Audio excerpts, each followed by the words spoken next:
Shalom Ouvracha, donc la suite du Bet Yosef.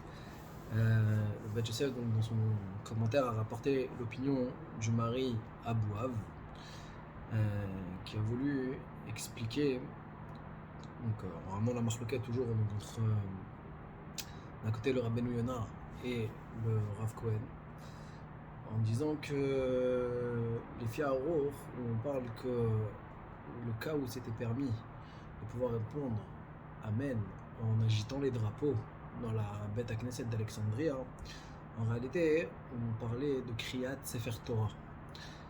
Et pourquoi est-ce qu'il a donné pourquoi il a voulu établir de dire que c'est là où c'est permis? Parce que le Shalir Tzibour là-bas, il n'est pas Motzi, Yedé, Chovatan, le Kaal. Comme c'est pas une bra qui vient pour acquitter, alors c'est dans ce cadre-là qu'on a le droit de répondre à un Amen sans même entendre la bracha et sans savoir où est-ce qu'on s'y situe. Et donc ce serait pas un Amen Yetoma. Ça c'est le pshat dans le Harour pour le Rav Cohen. Sur ça le Bet Yosef il est pas d'accord avec l'explication du mari Abou Av. Il apporte toute une série de preuves et il dit que donc, le tour n'a pas cette compréhension-là que pour le Rav Cohen, ce qui compte pour le tour, c'est la notion de la Yidia, de savoir où est-ce qu'on se trouve. Le Bet Yosef va aussi donner une information importante de dire que pour le tour, dans le Rav Cohen Tzedek, il n'y a pas de différence si on est chayav nous-mêmes de la bracha ou pas, ou est-ce qu'on écoute une bracha même de Birkat Hanehenin. Il n'y a pas de différence. Dans tous les cas, si on n'a pas entendu la bracha ou qu'on ne sait pas de quelle bracha il s'agit, même si on n'est pas lié ou concerné par cette bracha, ça ne change rien. Ça sera un Amen Yetoma. Ça, c'est la compréhension d'après le tour vu par le Bet Yosef. Il va ensuite, le Bet Yosef, rapporter l'opinion de Tosfot. L'opinion de Tosfot, il veut dire que l'opinion du Ran, qui a été rapportée par le Harour, elle n'est en vérité qu'une preuve dans les paroles du Rav Cohen Tzedek, à savoir que pourquoi il a choisi de donner l'exemple de Kriyat Sefer Torah et ne pas rester sur le domaine de la Tfila. Parce que dans la Tfila, même si on veut dire que le Tzibour il a déjà prié, étant donné que la Takana de la Chazara c'est devenu quelque chose d'obligatoire, c'est un Chiyuv, eh bien c'est considéré comme étant des brachot de Chova. Et donc c'est pour ça ici que on ne pourrait pas répondre Amen sans savoir ce qu'il en est, même si on est déjà acquitté. D'accord? Parce qu'en fin de compte, c'est des birkot de Chova. Alors ça c'est la compréhension de Tosfot, mais le Tosfot dans Souka. D'accord? Parce qu'il y a Tosfot dans Souka, il y avait Tosfot dans Brachot.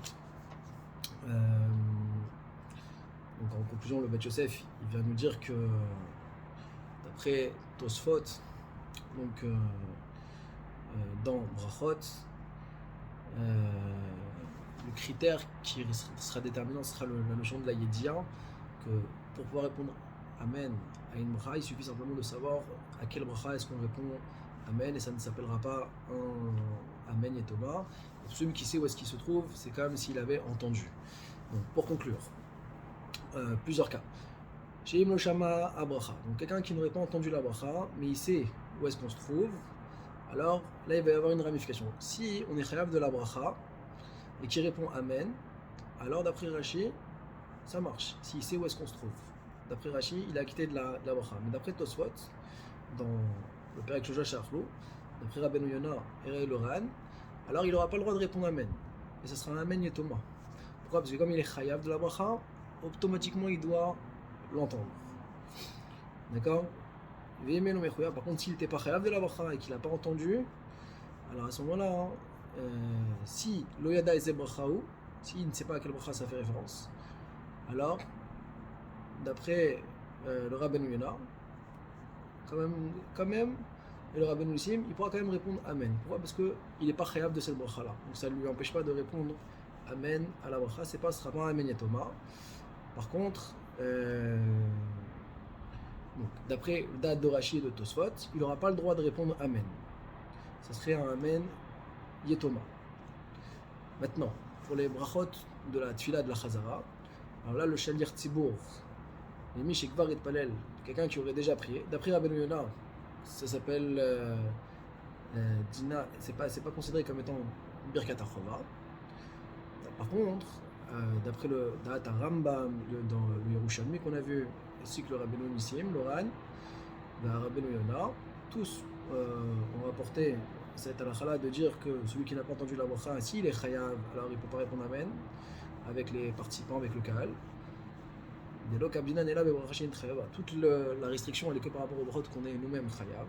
Par contre, si nous ne sommes pas chayav, alors dans ce cas-là, on pourra répondre amen, même si on ne sait pas dans quel bracha on se situe.